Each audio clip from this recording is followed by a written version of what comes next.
Hi friends, good morning সবাইকে। কেমন আছো তোমরা সবাই? আশা করি ভালো আছো। আমি কিন্তু একদমই ভালো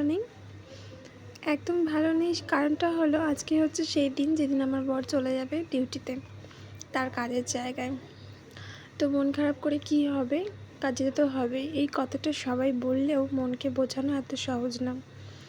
তো যাই হোক, কিছু করার নেই, এটাই আমাকে বুঝতেই হবে। তো এই যে মা রেখেছে মাছ, কাতলা মাছ, ছেলে চলে যাবে তো তার জন্য। যদিও মাছটা দেখতে ভালোই লাগছে, কিন্তু খেতে কিন্তু একদমই ভালো ছিল না। তো এখনকার আমার মনে হয় যে কি বলবো, মানে মাছগুলোকে না কোনো সার বা বিষ জাতীয় কিছু দিয়ে আর কি তাড়াতাড়ি বড় করানোর জন্য দেওয়া হয়। একদম ওষুধ গন্ধ লাগে আমার। কয়েকদিন হলো মাছ রাখলেই আর কি, বড় মাছ বিশেষত রাখলেই এই ধরনের গন্ধ হচ্ছে। তো জানি না, এগুলো খেয়ে হয়তো মানুষের শরীর খারাপ করতে পারে। তো আমার মনে হলো, তাই তোমাদের কথাটা বললাম। তো যাই হোক, তো এই যে বরের জন্য রুটি বানাচ্ছি, সকালবেলার জন্য রুটি বানাবো।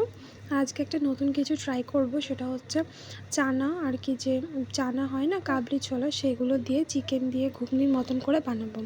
তো আজকে সকালবেলা এটাই ব্রেকফাস্ট হবে সবার, আর সাথে আমার বরেরও। তো এই যে মাংস মশলা দিয়ে কষিয়ে তার মধ্যে চানা দিয়ে বানিয়েছি। আর সেটা কিন্তু মানে সত্যি আমি বানিয়েছি বলে না, আমার ভালো লেগেছে, সবারই কিন্তু ভালো লেগেছিলো। তো এই যে তারপর ঘরে চলে আসলাম, বরের জন্য ব্যাগ গোছাবো আর কি। এতক্ষণও আমি ঠিকই ছিলাম, ঠিক থাকারই চেষ্টা করছিলাম এবং ভেবেছিলাম যে আমি হয়তো শক্ত হয়ে গেছি, আর আমি হয়তো পারবো এবার হাসি মুখে ওকে বলতে, না এসো সাবধানে যেও। তো ব্যাগটা গুছিয়ে দিয়েছি, আর তারপরে বর নিজের কাগজপত্র সেগুলো তো আর আমি গোছাতে পারবো না। তো এগুলো আর কি ও নিজেই গুছিয়ে নিচ্ছিল, যে ছেলে পাশে ঘুমাচ্ছিল। আর এখানে আমি একটু ঘরটাকে মানে পরিষ্কার করছিলাম।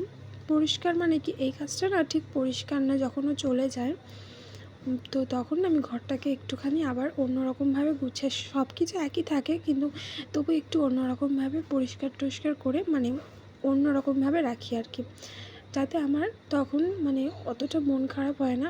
এরকমই থাকলে না আমার খালি মনে হয় ও এই জায়গায় দাঁড়িয়ে এটা করতো, এই জায়গা থেকে এটা নিত, তো এরকমভাবে খালি মনে পড়ে। তাই ঘরটা তখন আমি আমার মতন করে একটু উল্টে পাল্টে ফেলি। তো সেটাই আর কি, তোমাদেরকে বোঝাতে পারলাম কি না জানি না, তো এটাই আমি করে থাকি। তো এই যে আজকে জোড়া শালিক দেখলেও আমার দিনটা কিন্তু একদমই ভালো নয়। জোড়া শালিক দেখতে আমি কিন্তু ভীষণ ভালোবাসি। তোমরা কে কে জোড়া শালিক বিশ্বাস করো আমাকে কিন্তু বলো। তারপর বাবা নিয়ে এসেছিলো মুড়ি, তো সেটা আর কি পরিষ্কার করে রাখছিলাম, কারণ এগুলোর মধ্যে বালি থাকে। তো সেটা আর কি ঝেড়ে নিচ্ছিলাম, ছেড়ে রেখে দেবো। তো যাই হোক, বর চলে যাবে বলে মনটা কিন্তু আমার একদমই ভালো নেই, সেটা মুখ দেখে বুঝতেই পারছো। তো কিছু করার নেই, পুরুষ মানুষ তো, সবার ঊর্ধ্বে একটা কথাই আসে, পুরুষ মানুষ প্রয়োজন মেটাতে না পারলে কখনো কারোর প্রয়োজন হতে পারে না।